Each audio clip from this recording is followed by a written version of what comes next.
Justice Sanjeev Khanna Bharat के 51वें chief justice होंगे। वो 11 नवंबर को शपथ लेंगे और इससे एक दिन पहले वर्तमान चीफ जस्टिस DY चंद्रचूड़ पद मुक्त हो जाएंगे।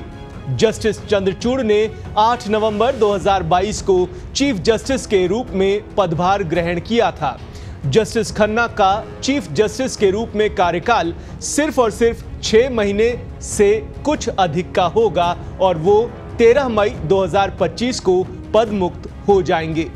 कानून मंत्री अर्जुन राम मेघवाल ने एक्स पर साझा किया एक खबर जिसमें कहा गया कि भारत के संविधान द्वारा प्रदत्त शक्ति का इस्तेमाल करते हुए माननीय राष्ट्रपति भारत के माननीय प्रधान न्यायाधीश से परामर्श के बाद उच्चतम न्यायालय के न्यायाधीश न्यायमूर्ति संजीव खन्ना को 11 नवंबर 2024 से देश के प्रधान न्यायाधीश के रूप में नियुक्त करती है।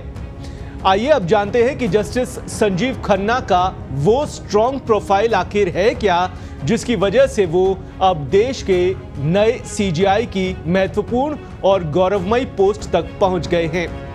जस्टिस संजीव खन्ना का कानूनी करियर की असल शुरुआत अगर कहें तो 1983 यानी 1983 में दिल्ली बार काउंसिल में रजिस्ट्रेशन के साथ होती है और यहीं से उन्होंने कानूनी सफर की शुरुआत की थी। शुरुआत में दिल्ली हाई कोर्ट जाने से पहले जस्टिस खन्ना 30 हजारी स्थित जिला अदालतों में प्रैक्टिस किया करते थे।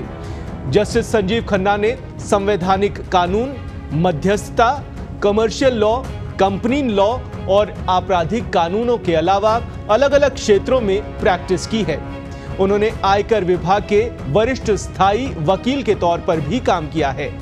जस्टिस खन्ना को साल 2005 में दिल्ली हाई कोर्ट के एडिशनल जज के रूप में पदोन्नत किया गया था। फिर उसके बाद साल 2006 में वो स्थायी न्यायाधीश बन गए। जस्टिस खन्ना कुछ अहम फैसलों से चर्चा में रहे हैं। जस्टिस खन्ना ने दिल्ली के पूर्व मुख्यमंत्री अरविंद केजरीवाल को अंतरिम जमानत दी थी। इससे केजरीवाल लोकसभा चुनाव के दौरान प्रचार कर पाए थे। वहीं इस फैसले से पता चलता है कि जस्टिस खन्ना लोकतांत्रिक भागीदारी को कितना महत्व देते हैं। एक और महत्वपूर्ण मामले में उन्होंने दिल्ली के पूर्व उप मुख्यमंत्री मनीष सिसोदिया को जमानत देने से जुड़ी बात कही थी। उन्होंने कहा कि PMLA मामलों में देरी होना जमानत का बड़ा कारण हो सकता है। जस्टिस खन्ना अभी PMLA के कई प्रावधानों की समीक्षा करने वाली पीठ के भी अध्यक्ष हैं। जस्टिस खन्ना ने PMLA मामलों में देरी को लेकर एक महत्वपूर्ण बात कही। उन्होंने कहा कि देरी होने पर यह जमानत का वैध आधार हो सकती है।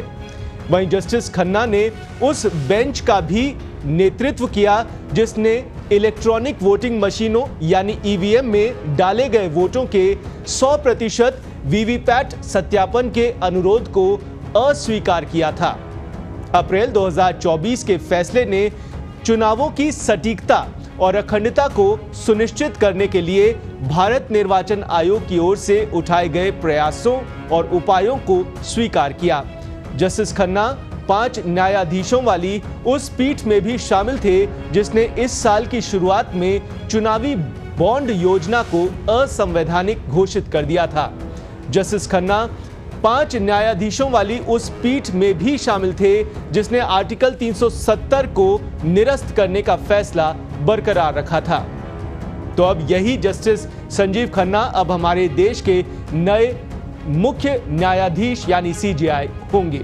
फिलहाल के लिए इस खास पेशकश में इतना ही। दीजिए इजाजत, लेकिन आप बने रहिए पत्रिका डिजिटल के साथ।